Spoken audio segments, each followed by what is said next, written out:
Council must see this immediately, he said. Okay, we are live.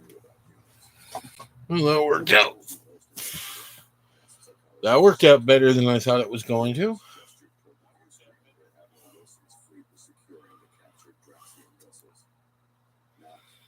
just their victory against superior technology, but how they achieved it.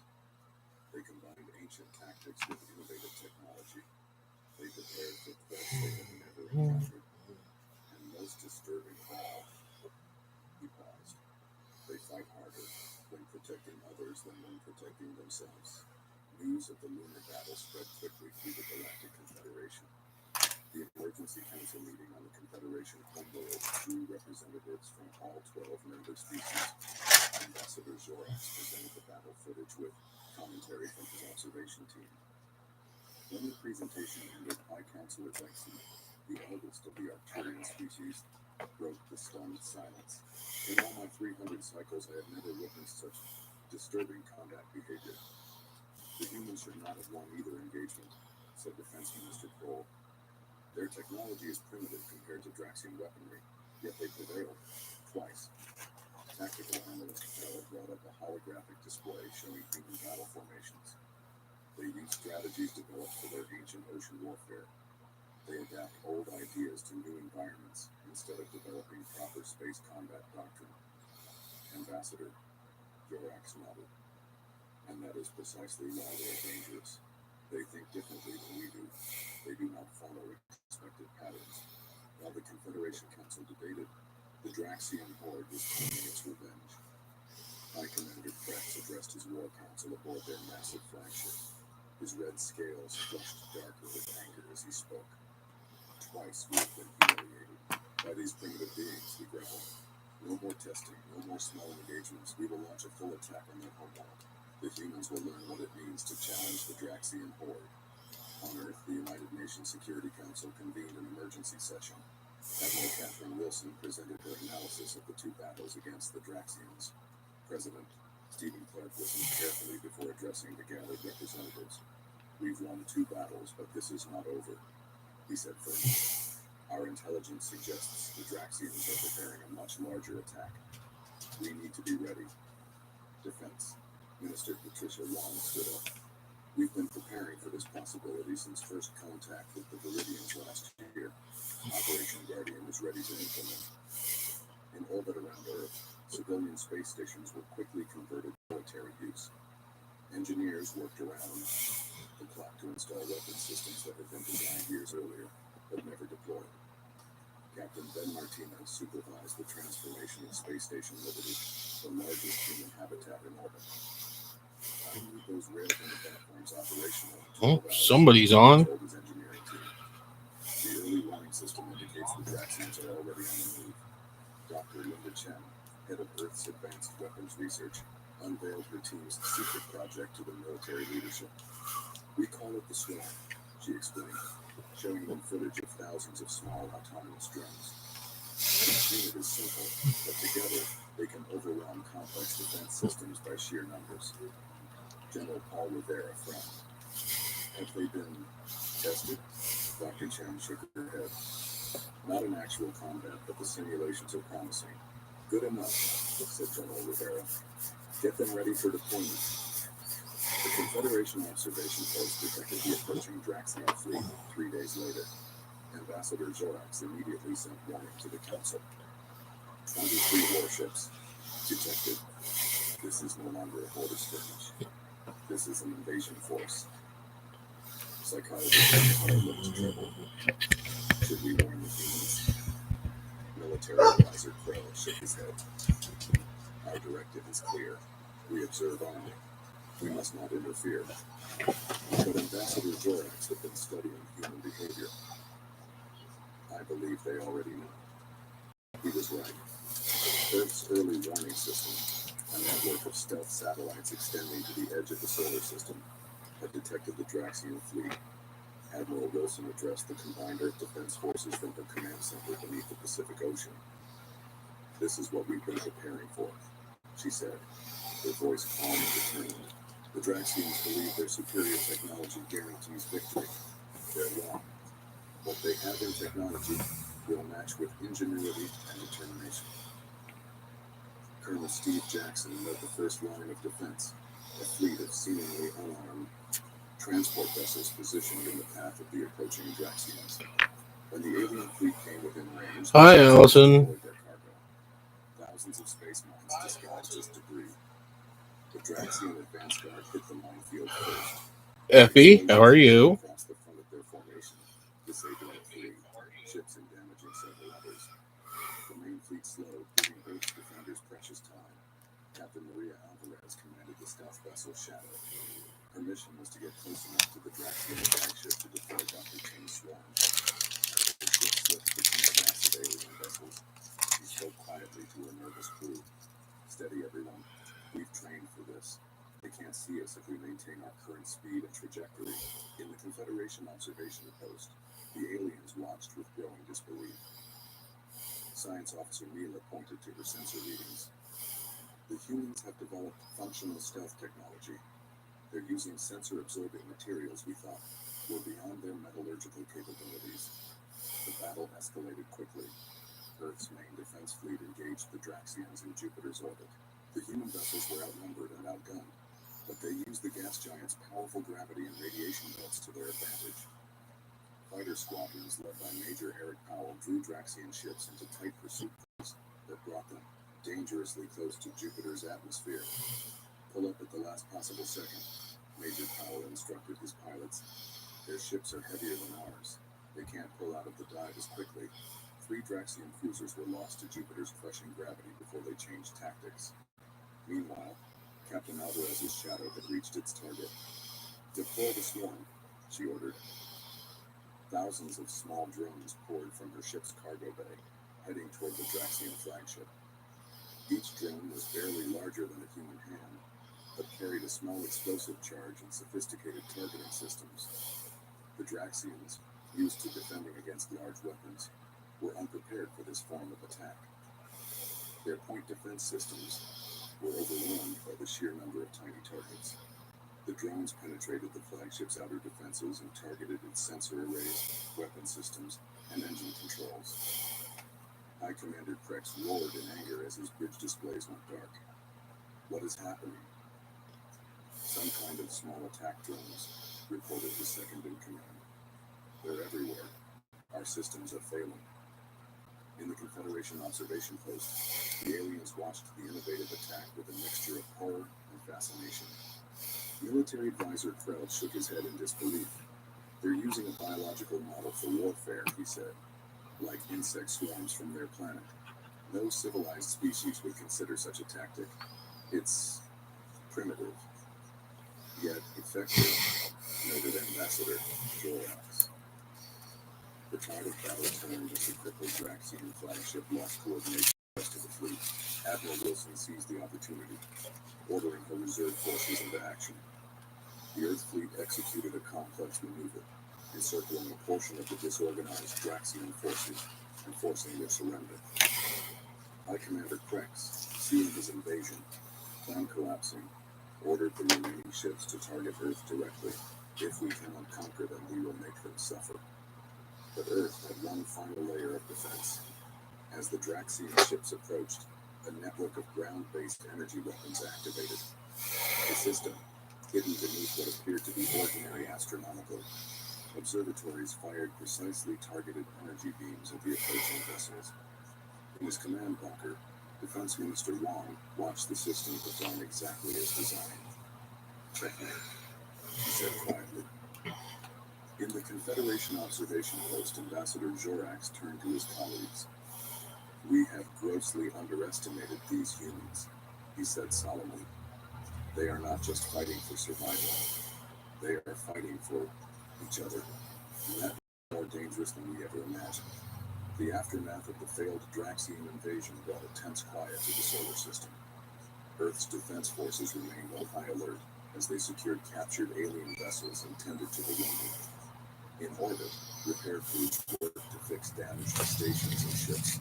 On the ground, their victory, but government and military leaders knew the danger was far from over.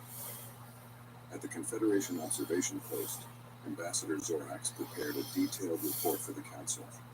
The data they had gathered during the battle was unlike anything in Confederation records. Military advisor Krell reviewed the footage again, focusing on specific human tactics. They used deception constantly, he noted. Fake retreats, false targets, hidden weapons. No honorable species fights this way. Science officer Mila disagreed.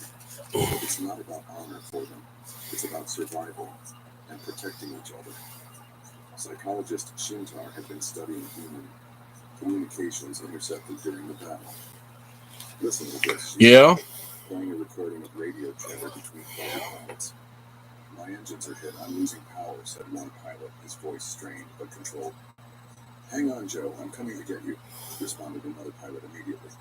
Negative, Sam. Too risky. Complete the mission. Not leaving you out here, buddy. Squadron, cover me. I'm going in. Shintar stopped the recording. This pattern repeats throughout their communications. They risk mission success to save individuals. It defies rational combat logic. On Earth, Admiral Wilson met with the command staff to assess the situation. The room was filled with tired but determined officers. Maps and tactical displays covered the walls, showing the positions of remaining Draxian forces and Earth's defenses. The invasion has been repelled, but we're not safe yet, she said. 17 Draxian ships escaped. Intelligence suggests they're regrouping at a base beyond Neptune. Colonel Jack Rivera, head of military intelligence, brought up new satellite images. We've identified unusual energy signatures. They appear to be calling for reinforcements. Admiral Wilson's expression hardened. Then we can't wait for them to attack again. We need to take the fight to them. Defense Minister Warren looked concerned. Our ships took heavy damage. We need time to repair and regroup. Time is what we don't have, Admiral Wilson replied. If we let them gather their forces, the next attack will be overwhelming. President Clark listened to the debate before making his decision. Admiral, prepare an offensive operation. I know lots of people named Adam. On the captured Draxian flagship, now docked at Earth's largest orbital station, Dr. Linda Chen led a team studying alien technology. The ship's vast command center was filled with human engineers and scientists carefully examining every system. Their weapons are at least 50 years ahead of ours, Dr. Chen reported to General Scott Baker. But their computer systems are vulnerable to certain types of electronic attacks. They never developed proper security protocols. General Baker nodded. Can we use that? Absolutely, Dr. Chen replied, her eyes bright with excitement despite her exhaustion. We're developing a virus that can disable their navigation systems. If we can deploy it before they launch another attack. Dr. Chen's assistant, Alex Ward, looked up from a console. We've cracked their communication codes. We can listen to everything they say and they won't know it. In their hidden base beyond Neptune, the Draxian survivors licked their wounds. Sub-Commander Brack, now in charge after High Commander Krex's capture, addressed his captains. Our forces are coming, he assured them. 3 battle fleets will arrive within 7 rotations. Then we will crush these humans and avenge our defeat. What the Draxians didn't know was that every word was being monitored by Earth's intelligence services. Colonel Rivera played the intercepted communications for the military council. 7 rotations gives us about 10 minutes, he explained. Not much time to prepare. Captain Maria Alvarez, whose stealth ship had played a crucial role in the previous battle, proposed a daring plan. We don't need to wait for their reinforcements to arrive. My ship can deliver a small strike team to their base. We can deploy Dr. Chen's virus directly into their communication network. Admiral Wilson considered the plan. It's risky. If you're detected, there's no chance of rescue that far out. Captain Alvarez stood tall. We understand the risks, Admiral. We volunteer. The Confederation observers detected unusual activity as Earth prepared its counterstrike. Ambassador Zorax watched with growing alarm as a single human vessel slipped away from Earth's defensive perimeter and headed toward the outer solar system. They're not waiting to be attacked again, he realized. They're taking the offensive. Military advisor Krell studied the ship's profile. That's their stealth vessel. A single ship against the remaining Draxian force. That's suicide. Perhaps, said Ambassador Zorax. Or perhaps it's something we don't understand yet. The shadow moved through space like a ghost, its advanced stealth systems hiding it from Draxian sensors. Captain Alvarez and her crew maintained strict silence as they approached the enemy base. With her was a small team of specialists led by Lieutenant Peter Russell, an expert in electronic warfare. We'll have one chance at this, Lieutenant Russell told his team as they prepared their equipment. Once we deploy the virus... So some guy named Adam sold the girls' dog. The Draxian base, constructed from the remains of several Is that what you're saying? Security was minimal. The Draxians believed themselves safely hidden and were focusing their resources on repair. Okay, Effie. This overconfidence would be their undoing. The shadow approached the base from the dark side of the moon, using its natural cover.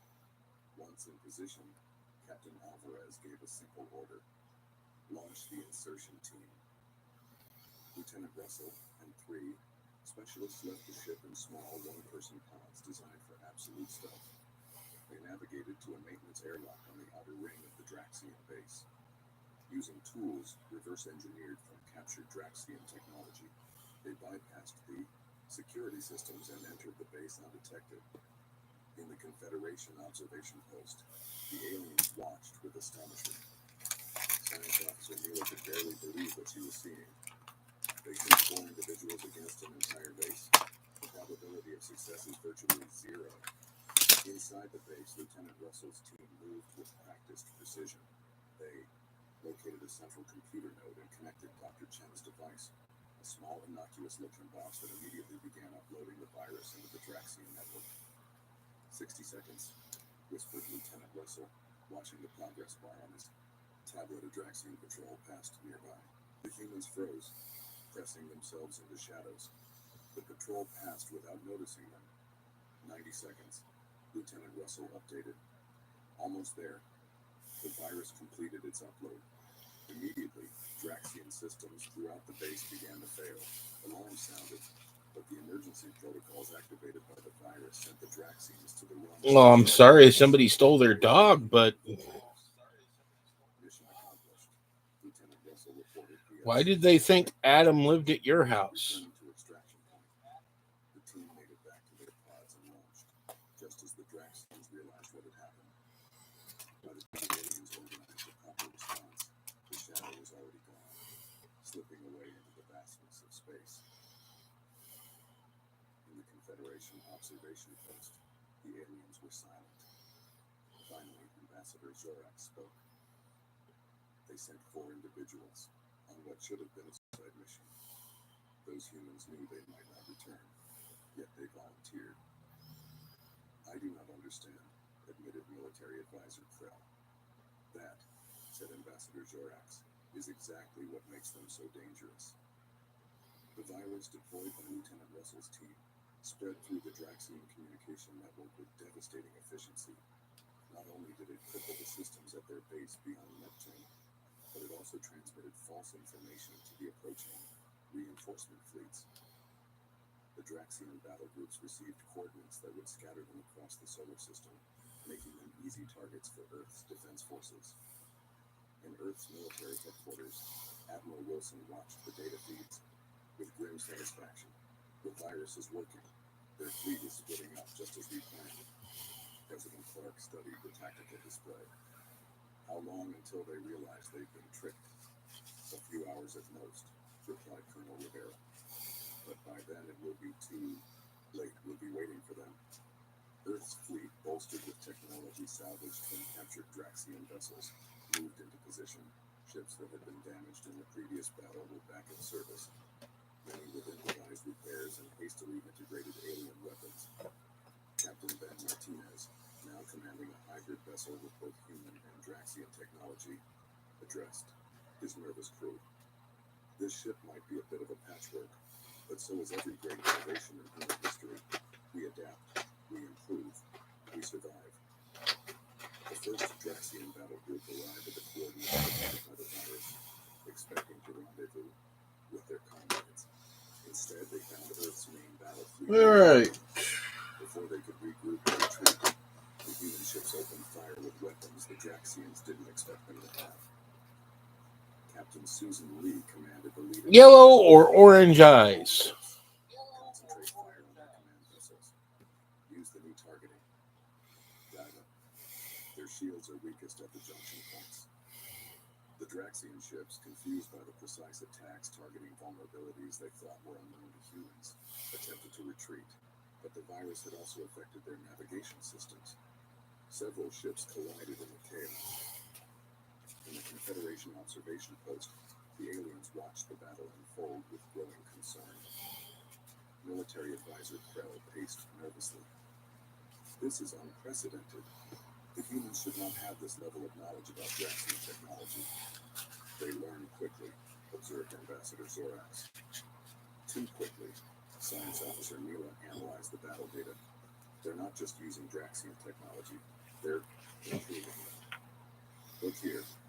She pointed to a human ship firing what appeared to be a modified version of a Draxian energy weapon. They've increased the efficiency by 23%. The second and third Draxian battle groups arrived at different points in the solar system, each falling into separate traps. Some encountered minefields placed along their approach vectors. Others faced smaller, faster human attack squadrons that moved quickly and then retreated, drawing the aliens into pursuit courses that led directly into prepared ambushes. Major Eric Powell led one such squadron near the rings of Saturn. Just like we practiced, he told his pilots, hit and run, draw them into the ring plane, then break off. The mines will do the rest. The Draxian ships, larger and less maneuverable than the human fighters, struggled to navigate the treacherous environment of ice. What's your opinion, Effie? 3 cruisers were destroyed before the others recognized the trap. Back on Earth, Dr. Linda Chen monitored the effectiveness of the virus. It's starting to degrade, she reported. Their systems are adapting faster than we anticipated. How much longer will it be effective? Asked Defense Minister Wong. Another hour, maybe less. Dr. Eye color, yellow or orange? They'll be able to coordinate it. Admiral Wilson nodded. Then we need to press our advantage now. All fleet commanders, accelerate your timetables, don't give them a chance to regroup. The battles raged across the solar system, from the orbit of Mercury to the distant reaches beyond Neptune. Unlike the previous engagements, which had been defensive in nature, now the humans were on the offensive. Well, since technically we both are correct, I'm going to do both what Allison suggested and what Effie said by here, shake that up.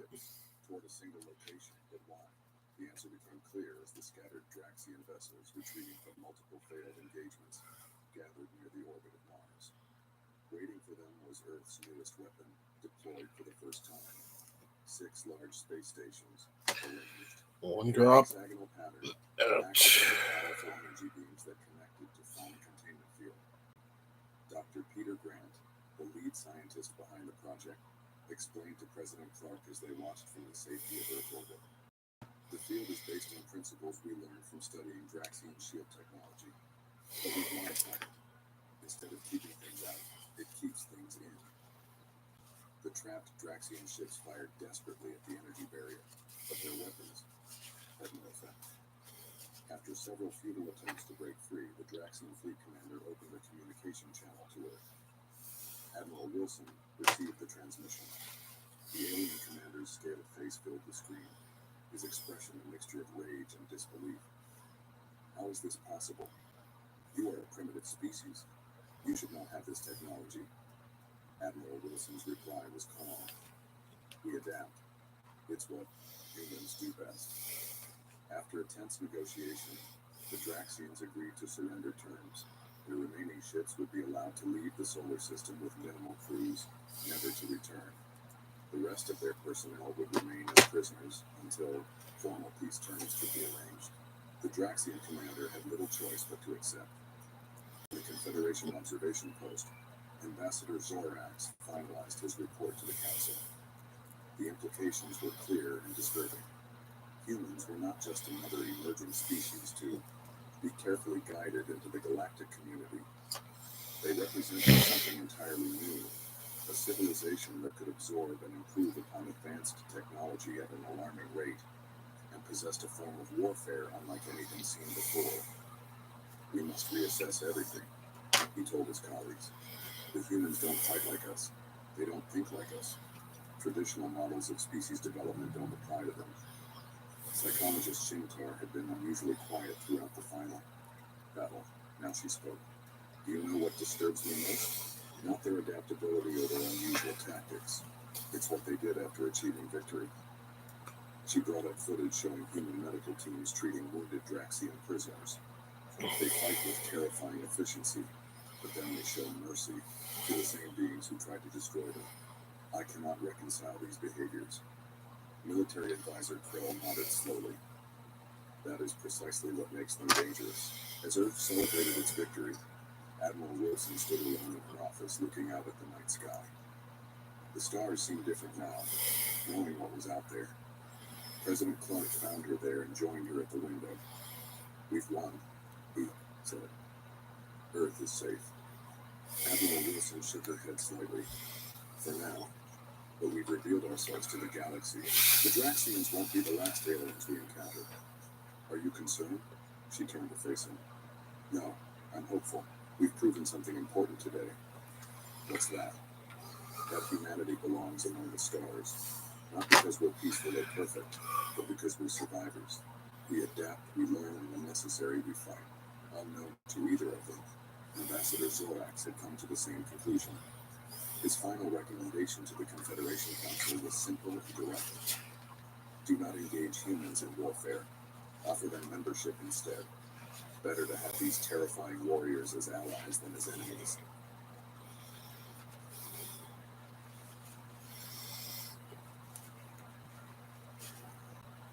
The stars were quiet that night.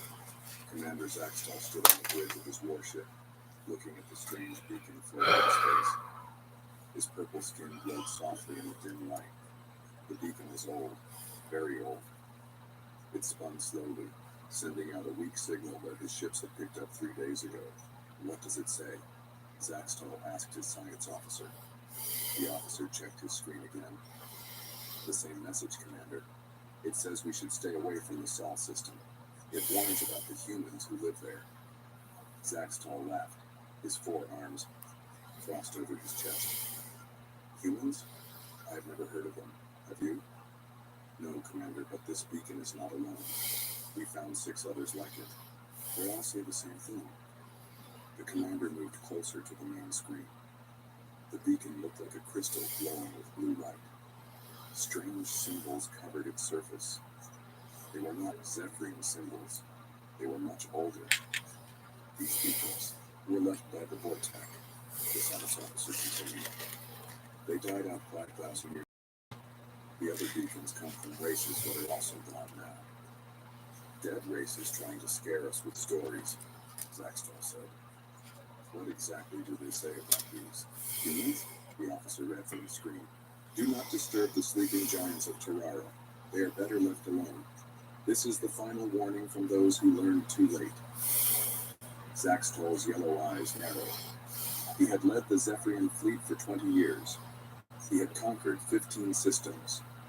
No one told him where he could or could not go. Show me this Sol system, he ordered. A map appeared on the main screen. The Sol system sat at the edge of known space, far from the main trade routes. It had one yellow star and several planets. The third planet from the star glowed blue and green. That is Earth, the science officer said. The humans live there. Our scans show they have basic technology, some satellites, a few space stations. They have been to their moon and the 4th planet. That is all. Zaxtal felt disappointed. They sound primitive. Why would anyone fear them? I do not know, Commander, but 7 different races left warnings about them. Zaxtal thought about this. His fleet needed resources. The Empire was always hungry for new worlds, new slaves, new technology. This Earth looked rich. The scans showed water, metals, and life, lots of life. Prepare the fleet, he decided. We go to this Sol system. I want to see these humans for myself. But Commander, the warnings are old stories from dead races. Zaxtol's voice was sharp. We are the Zephyrian Empire. We fear nothing. Set course for Earth. Far away on Mars, Jake Miller was fixing a broken rover when his radio beeped. He wiped red dust from his helmet and answered, "Jake here. What's up?" Lisa Rodriguez's voice came through, tight with worry. "Jake, you need to see this. Get back to base now." Jake drove the small rover across the red landscape. Mars was quiet as always. He had been here for 6 months, part of the colony's maintenance crew. It was hard work, but good work. He liked the peace. The base was a collection of light, domes connected by tunnels. Jake parked and went inside. He found Lisa in the communication center, staring at multiple screens. "Look at this," she said, pointing. "These energy readings near Jupiter, they started 3 hours ago." Jake studied the data. He was not a scientist like Lisa, but he knew enough. That's not natural. And it's not from any of our ships. It's worse. Lisa switched screens. Multiple contacts, big ones, they're moving into the system. Jake felt cold. Earth had always wondered if they were alone in the universe. Now they had an answer. "Have you told Earth?" "I sent everything to Admiral Turner 5 minutes ago. He's calling an emergency meeting."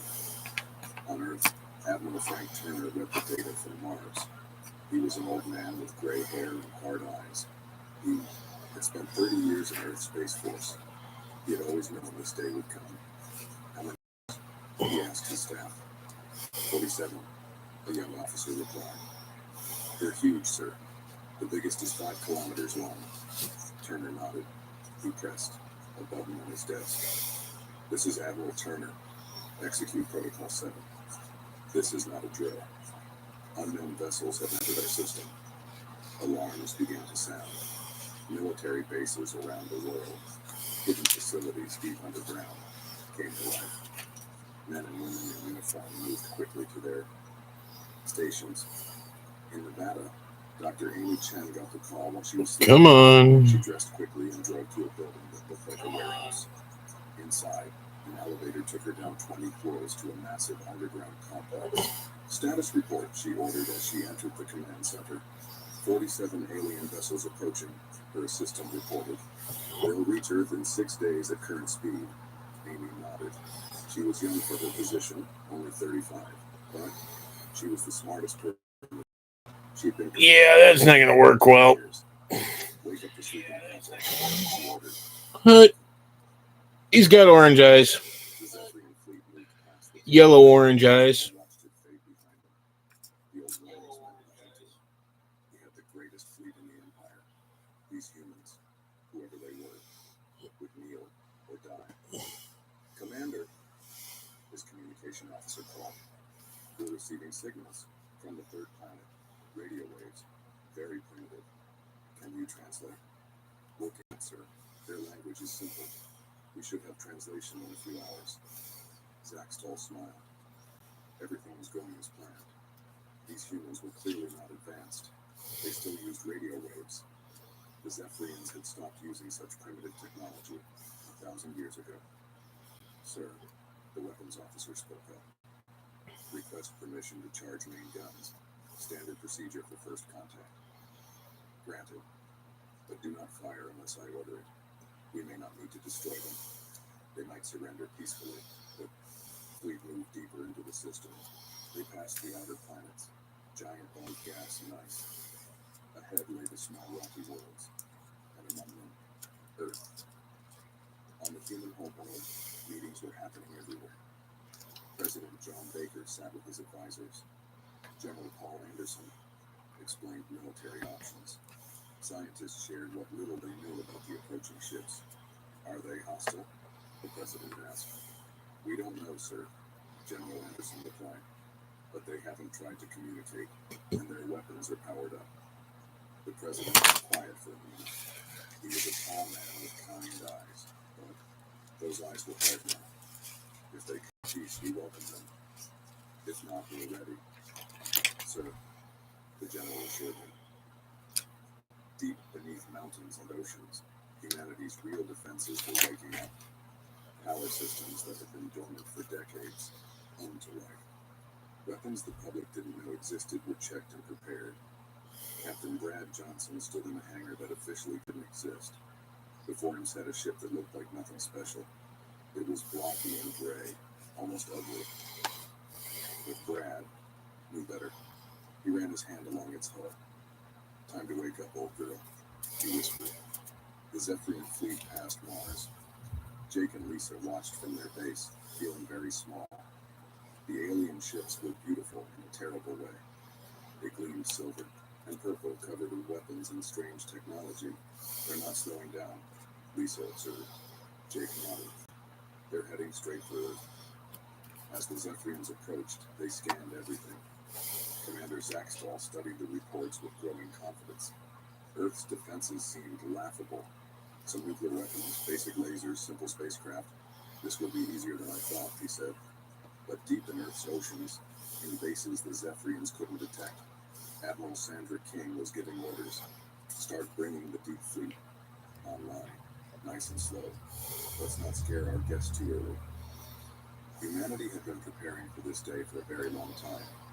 They had hidden their true strength, showing the universe a peaceful face while building weapons in secret. Now, as the Zephyrian fleet approached, Earth's greatest secret was about to be revealed. The ancient beacons had tried to warn them. 7 dead civilizations had left the same message. But the Zephyrians hadn't listened. They were about to learn why the universe feared the sleeping giants of Terra. As Commander Zaxtal's fleet crossed into Earth's orbit, he sent his first message to the planet below. "People of Earth, we are the Zephyrian Empire. Surrender now, and we will be merciful. Resist, and you will be destroyed." In his underground bunker, President Baker read the message. He looked at his generals, his scientists, his advisors. Then he spoke the words that would change everything. Send reply. "Earth stands ready. We choose not to surrender." The Zephyrians had ignored the now they would face the consequences. Commander Zaxtal stared at the message from Earth. They refused to surrender. His purple skin darkened with anger. No one said no to the Zephyrian Empire. "They dare refuse us," he said, his forearms clenched into fists. "Let me show them real power." He turned to his weapons officer. "Target their outermost planet, the small one. Show them what happens when they resist." "Yes, Commander." Targeting Pluto, main gun charging. The Zephyrian flagship's nose opened like a flower. Inside, energy built up in a massive cannon. Purple light grew brighter and brighter. Then, with no sound in the vacuum of space, a beam shot out. Pluto, the tiny world at the edge of the solar system, simply ceased to exist. The beam hit it and turned it into dust and gas in seconds.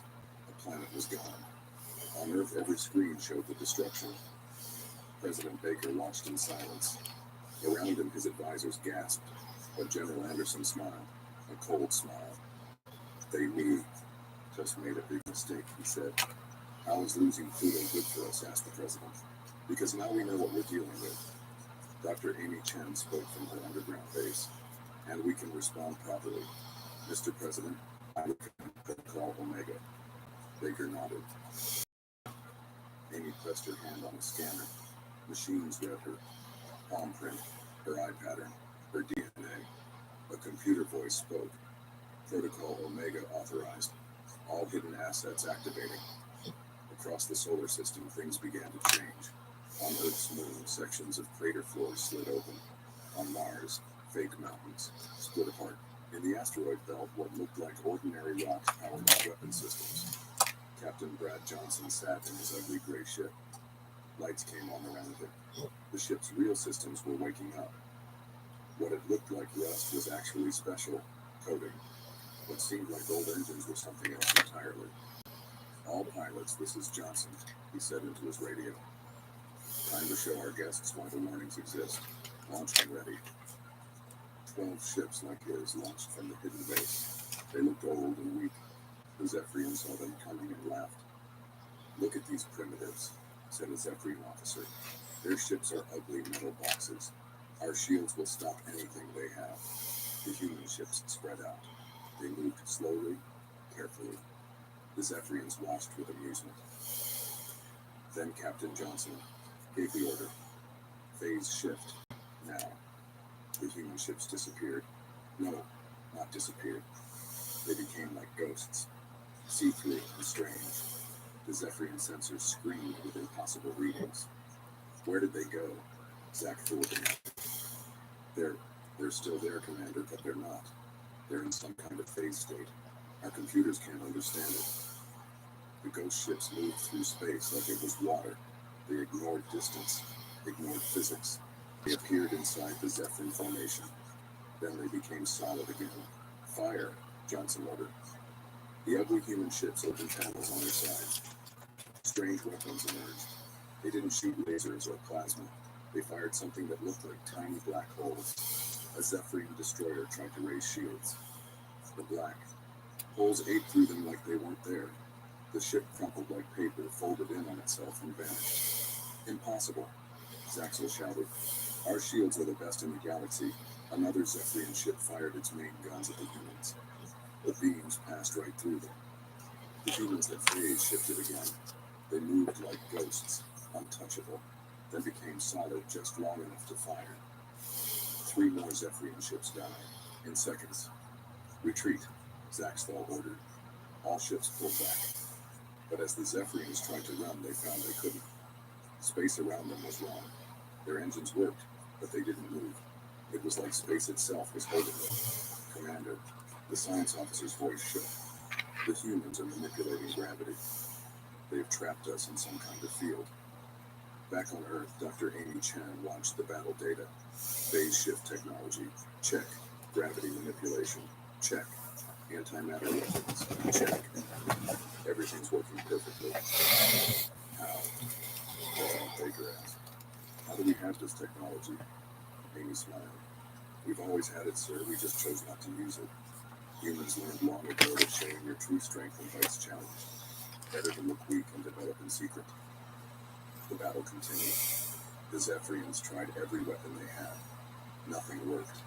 Human ships danced through space like ghosts. They appeared, fired, and vanished. Each shot destroyed a Zephyrian vessel.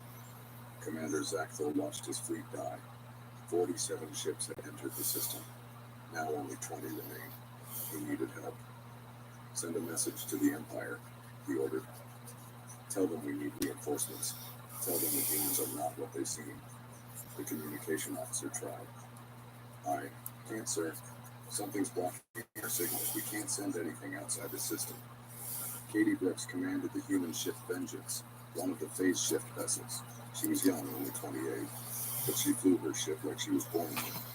Team 3 disabled their command ship's engines, she ordered. Then destroy it. We want prisoners. Her team phase shifted again. They appeared behind Zaxel's flagship. Their weapons fired with surgical precision. The massive ship's engines exploded, leaving it drifting helpless in space. Nice shooting, people, Katie said. Now let's help with the cleanup. The remaining Zephyrian ships tried to form a defensive circle. It didn't help. The human vessels moved through their formation like sharks through water. Ships died one by one. Then something new appeared. From Earth's moon, massive doors opened. A ship emerged that made everything else look tiny. It was 2 kilometers long, painted black as space. Weapons covered every surface. This is Admiral Sandra King, a voice announced. Zephyrian vessels, you have one chance. Surrender now or be destroyed. 3 Zephyrian ships fired at the massive human vessel. Their beams hit its shields and did nothing. The black ship's weapons powered up. When they fired, the 3 Zephyrian ships simply vanished. No explosion, no debris. Gone. The last Zephyrian ship surrendered. On the crippled flagship, Commander Zaxthal sat in shock. His mighty fleet was gone, destroyed by primitives who weren't primitive at all. Engineer Dan Lopez led a boarding team onto the Zephyrian command ship. He wore power armor that made him 3 meters tall. The suit moved like it weighed nothing. Commander Zaxthal, Dan said, his voice amplified by the suit. You're our prisoner now. Come peacefully and you won't be harmed. The commander looked at the human. How do you have technology. Your broadcasts, your cities, everything we scanned showed primitive civilization. Dan's helmet open, showing a friendly face. Sci-fi on YouTube. Just a sci-fi story. Everyone wants to test that story. Better to look weak and be left alone. The warnings, Zax thought. They were real. Dan finished. Humans are descended from an ancient warrior race. We chose peace, but we never forgot how to fight. As prisoners were taken to human ships, the galaxy received a broadcast. Not from the Zephyrians, but from hidden watchers. The archivists of Kelos, oldest of the spacefaring races, sent a message to all civilizations. The Terran have revealed themselves. The humans of Earth have shown their true nature. We remember them from before when they were called by another name. They left the stars to find peace. The Zephyrians have awakened them. May the universe forgive us all. On Earth, President Baker met with his advisors. The secret was out now. Humanity could no longer hide. What happens next? He asked. General Anderson answered. We finished this. The Zephyrians attacked us. Their empire needs to understand that was a mistake. Dr. added, our quantum jammers are still active. The Zephyrians in this system can't warn their empire. We have the advantage of surprise. The president was quiet for a moment. Earth had wanted peace. They had hidden their power to avoid conflict, but the Zephyrians had forced their hand. Prepare the full fleet, he ordered.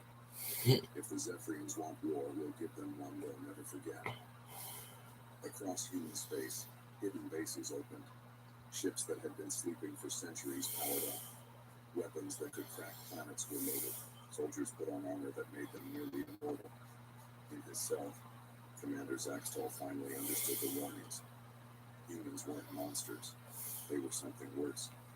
They were warriors who had chosen peace, predators who had decided not to hunt. And his empire had forced them to remember what they really were. The humans were awake now, and the galaxy would never be the same. Earth was different now. The secret was out. In every hidden base, ancient machines hummed to life. Soldiers, who had trained in secret for years, generations opened their eyes. Fucking YouTube. Leaders from every nation were there. They all knew this moment. Fucking Facebook. The Zephyrians forced our hand. Baker said, we can't go back to hiding. We must act. General Anderson stepped forward. Operation Prometheus is ready, sir. We can launch within hours. Baker nodded. Do it. Deep beneath the Pacific Ocean, doors opened that hadn't moved in 300 years. Water rushed away as force fields pushed it back. From the darkness came ships so large they seemed impossible. The first dreadnought rose from the sea like a metal mountain. Water streamed off its black hull. It was 10 kilometers long, bristling with weapons humanity had hoped never to use again. Its name was Vengeance. More followed. Retribution, justice, fury. Each one could destroy a fleet by itself. Together, they were unstoppable. Commander Katie Brooks stood on Vengeance's bridge. The room was vast, filled with screens and controls. Her crew of 500 worked quietly, efficiently. All systems green, the first officer reported. Dimensional drives ready. We can jump whenever you order. Katie looked at the stars. Take us to the edge of Zephyrian space. Time to say hello. The massive ships didn't fly like normal vessels. They tore holes in space itself, stepping from one place to another instantly. One moment they were near Earth. The next they stood at the border of the Zephyrian Empire. In his cell, Commander Zaxtol felt the ship shake. Human guards had been kind to him, giving him food and water, but he could see fear in their eyes. Not of him, but of what they were about to do. Engineer Dan Lopez visited him. We're jumping to your empire. Want to send a message to your people? Zaxtol looked up. Why? You're going to destroy us anyway. Dan shook his head. We don't want to. We never wanted this. Your emperor can still stop it. Tell him to leave Earth alone. He won't listen, Zaxtol said. He's too proud. Then they learned humility the hard way. The human fleet appeared in Zephyrian space without warning. Border stations detected them and sent alarms, but their messages never arrived. Human ships had already jammed all communication. On the fortress world of Kelvar, Zephyrian Admiral Vexar saw the human ships appear. He commanded the Empire's largest defense fleet. 300 warships answered his call. So the primitives dared to enter our space, he said. We'll crush them like insects. His fleet moved to attack. 300 ships against 30 human vessels. It should have been easy. It wasn't. The human dreadnoughts didn't move like ships. They moved like predators. Where Zephyr weapons fired, the humans weren't there. They phase-shifted, jumping through space, appearing behind enemy lines. Katie Brooks gave simple orders. Fire. Vengeance's main gun spoke. They didn't shoot beams or missiles. They fired pure destruction. Where they hit, Zephyrian ships didn't explode. They simply stopped existing. Matter converted to energy in perfect, terrible efficiency. Admiral Vexar watched his fleet die. Impossible. Our shields are useless. His science officer finished. Their weapons ignore our shields completely. They're using technology we don't understand. 20 Zephyrian ships died in the first minute, plus in the second. The humans moved through the battle like death itself. On the planet below, civilians watched the sky light up with explosions. They had been told humans were primitive. They had been told the Empire was invincible. They were learning differently. General Paul Henderson commanded the ground forces. Okay. I think he's finished.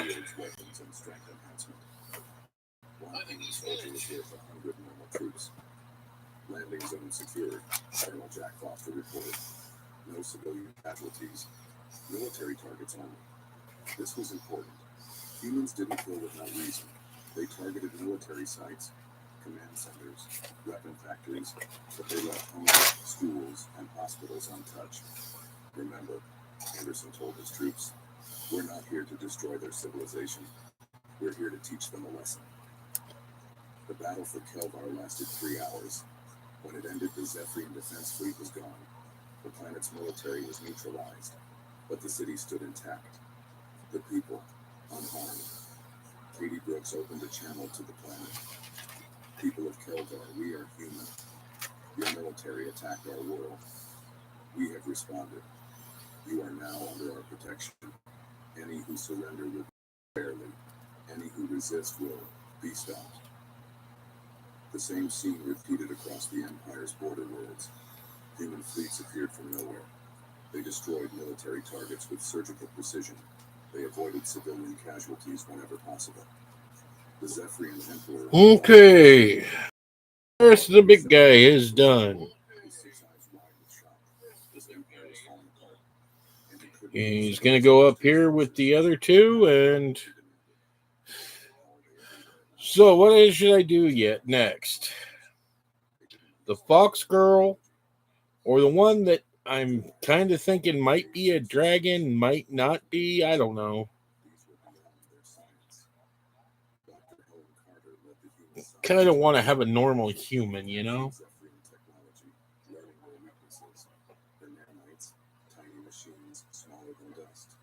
Infiltrated enemy systems. Release the swarm, she ordered. From human ships, clouds of invisible machines spread through space. They found Zephyrian vessels and entered through tiny gaps. Once inside, they multiplied, taking control of systems across the Empire. Zephyrian ships began to malfunction. Weapons turned on their own. Well, I was going to do that with the wizard too, but I haven't decided if it's going to be a team of 5 or a team of 6.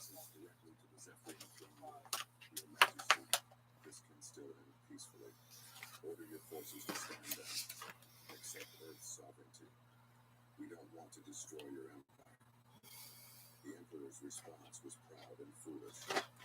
The Zephyrian Empire yields to no one. We will fight to the last. General Anderson put his inside. So be it. Last final phase. The human dreadnoughts are coming back.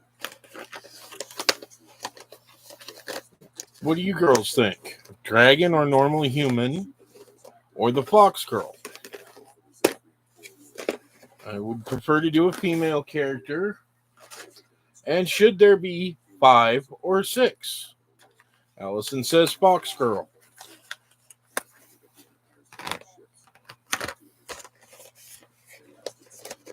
Should there be 5 or 6 maiden characters? Well, members of the team. I've never understood the odd number thing.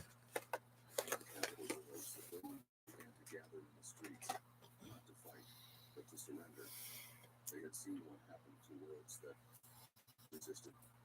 They had seen that humans spared those who yielded. White flags appeared, not just a few, but millions. The people chose survival over their emperor's pride. Colonel Jack Foster led the ground assault, but when his troops landed, they found no resistance. Zephyrian soldiers laid down their weapons. Officers removed their insignia. The Empire's warrior culture crumbled in the face of superior force. The Emperor sat alone in his throne room. His guards had fled. His advisors had surrendered. He could hear human soldiers in the corridors, their armored feet making the floor shake.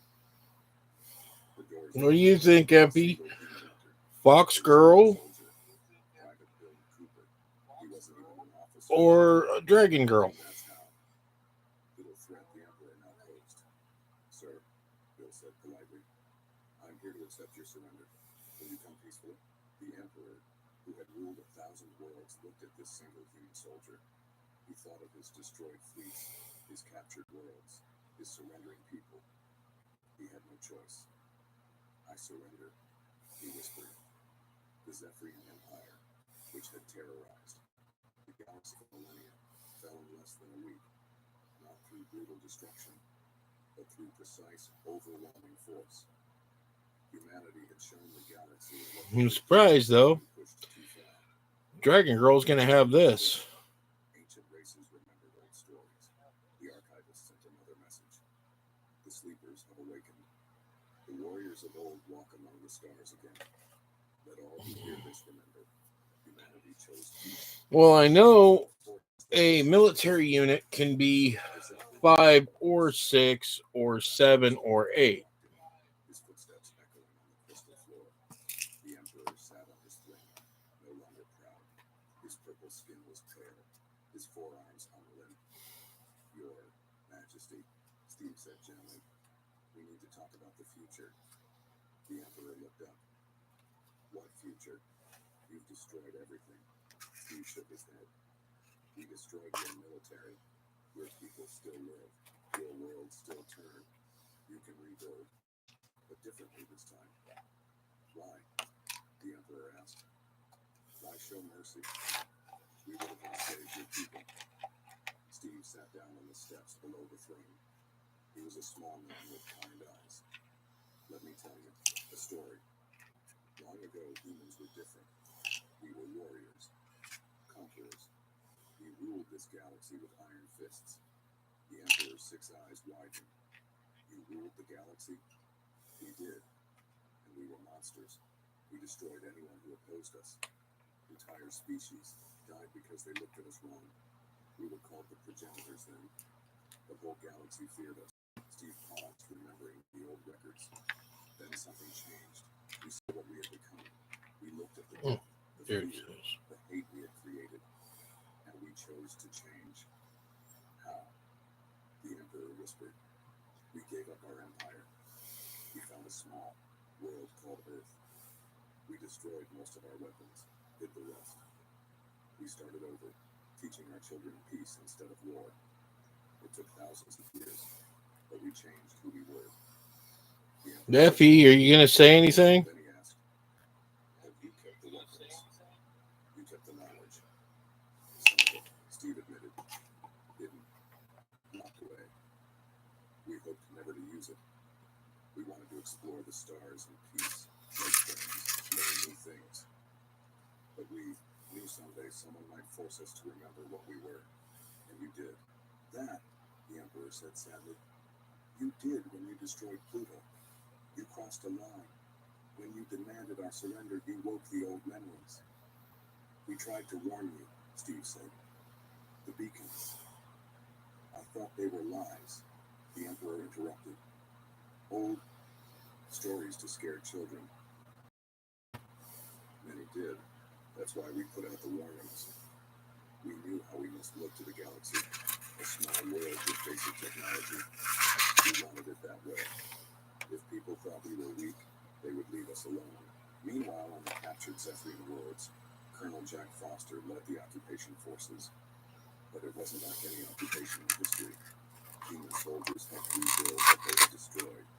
They shared food with hungry civilians. They fixed power, systems, and water supplies. On Kelvar, a Zephyrian child fell and scraped her knee. She cried, purple blood on the ground. A human soldier knelt beside her. His massive power armor made him look like a giant, but his voice was gentle. Hey there, Private Sam Turner said. That looks like it hurts. Let me help. He opened the medical kit and cleaned the wound. The child stopped crying, staring at the strange alien who was being kind. Her mother ran up, terrified. Please, she's just a child. Of course she is, Sam said, finishing the bandage. There you go, all better. Try to be careful, okay? The child nodded. The mother stared in confusion. These humans had conquered their world, but they acted like protectors, not conquerors. In space, Dr. Helen Carter's nanites were busy, but not destroying. They were repairing. Zephyrian ships that had been damaged were being fixed. Their weapons were removed, but their engines and life support worked perfectly. Why help them? Her assistant asked. Helen looked up from the screens. Because we're not monsters. We came here to stop a threat, not destroy a civilization. These ships can be converted to cargo vessels, exploration craft. The Zephyrians can have a future, just not a military one. The galactic community watched in amazement. The ancient Telos archivist called an emergency session. Representatives from 100 species gathered, all asking the same question. Who were these humans? Elder Vartok of the Telos spoke first. His race was old. They remembered things others had forgotten. The humans are not new to the galaxy, he said. We have records. Ancient ones. 15,000 years ago, they ruled everything. They were called the progenitors then. Gasps filled the chamber. Everyone knew stories of the progenitors, the terrible warriors who had conquered all, then vanished mysteriously. They didn't die. You got the perfect name for saying stupid shit like that. You know that, dumb? They suppressed their violent nature, embraced peace. The warnings were real. We should have listened.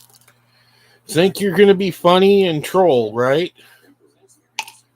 Well, you're choosing to troll a troll. This was us, Steve said, pointing to images of massive warships. The progenitor fleet. We had weapons that could destroy stars. We used them. Entire civilizations died because they challenged us. The Emperor studied the images.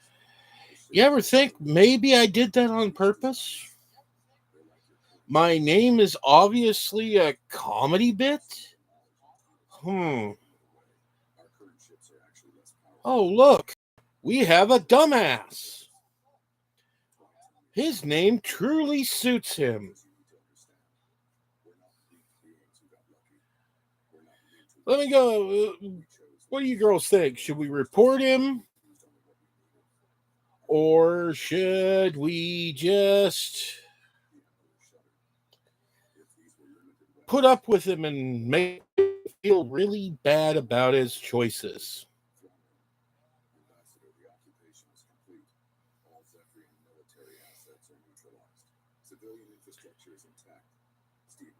Don't tell me to chill when you come onto my channel and decide to be a dick. But no military, no weapons. Do you understand? The Emperor bowed his head. I understand. We were fools. We thought strength meant conquest. You've shown us strength and me restraint. Across the galaxy, the effects rippled outward. Species that had planned to expand through conquest quietly canceled their plans. Civilizations that had built weapons aimed at neighbors. Nothing else to say, dickhead? The message was clear. Humanity He was awake, and they were watching. On Earth, President John Baker addressed the united world. "We didn't want this," he said. "We wanted to explore in peace, but the galaxy has remembered we exist. We can't hide anymore." He paused, choosing his words carefully. "So we'll be what we chose to be. Protectors, not conquerors. We'll defend the innocent. We'll stop aggressors. But we'll do it with the minimum force needed." Dr. Amy Chan watched the speech from her lab. Around her, weapons that could crack planets powered down. They wouldn't be needed. The demonstration was complete. Captain Katie Brooks stood on Vengeance's bridge as they prepared to return home. Her crew was quiet. They had won, but victory felt heavy. "Ma'am," the weapons officer said, "this airfield is asking what happens to them now." Katie thought for a moment. "Tell them they're under our protection. Any species that tries to take advantage of their weakness will answer to us. They'll rebuild in peace." In his cell, which had become more like a guest room, Commander Zakor received visitors. His own people came to see him, to understand what had happened. "The humans could have killed us all," he told them. "They had every right to. We attacked them without provocation. But they chose mercy. They chose to teach instead of destroy." A young Zephyrian officer asked, "What do we do now?" "We learn," Zakor said. "We learn to be better. The humans have shown us a different path. Not weakness, but strength, used wisely." As the human fleet prepared to return to Earth, they left behind a changed galaxy. The Zephyrian Empire was gone, replaced by a confederation of peaceful worlds. Other aggressive species quietly abandoned their plans for conquest. The ancient Romans updated themselves. New beacons appeared. But their message was different. Humanity has awakened. They chose peace. But remember war. Respect their choice, and they will protect you. Challenge them. And remember the Zephyrians. All right. So I'm done for the night. But not as high as it could have been. The Zephyrians learned that true strength wasn't in conquest, but in knowing when not to fight. And humanity learned they could no longer hide from the galaxy. I will The giant was awake, and the universe would have to adjust to that. be back on Thursday, and we will start on the Fox Girl. The galaxy looked different now. I already got her body out and ready to go. A new confederation of peaceful worlds grew. Human advisors helped them build schools instead of warships. They learned to make trade agreements instead of battles. And I will see you guys later.